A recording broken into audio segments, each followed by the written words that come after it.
Sometimes the smallest things carries the biggest stories. A piece of jute rope, an old button, a broken frame, a scrap of fabric that everyone else forgot. To the world, these are useless, but to a creative heart, they are memories waiting to be reborn. Today, this story is about craft. It's about cheesy little things that makes us smile. And it's about how handmade creations quietly heal heart.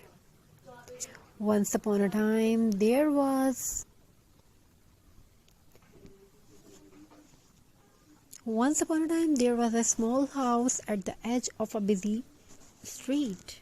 Cars passed by, people hurried, life moved fast, but inside the house, time moved slowly, gently, creatively.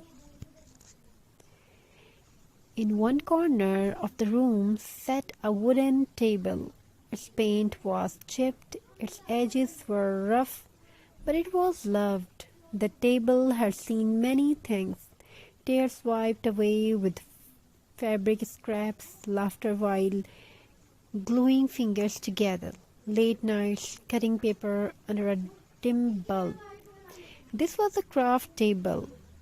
On this table lived the cheapest collection of things.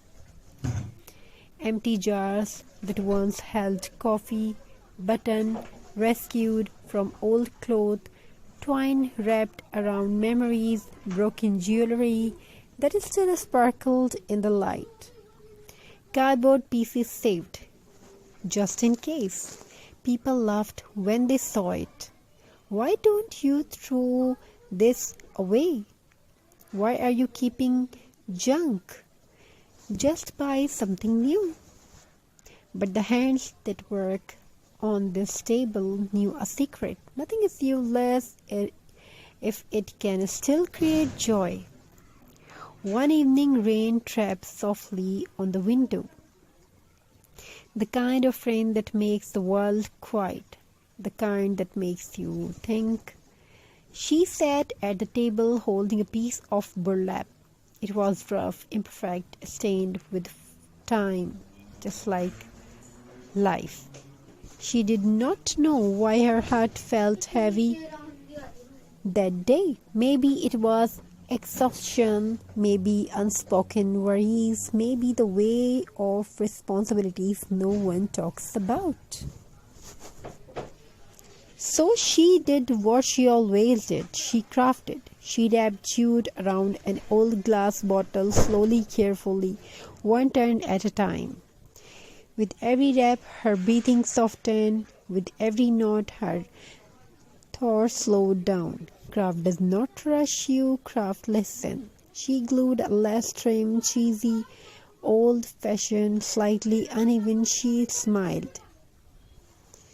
It reminded her of childhood, of school projects made the night before deadlines, of glue-stained finger and proud smiles. Craft has a funny way of bringing us back to who we were before the world told us to be serious. She added dried flowers, no perfect ones, the slightly broken kind. Because perfect flowers don't tell story, broken ones do. She stepped back and looked at her creations. It was not expensive, it was not trendy, but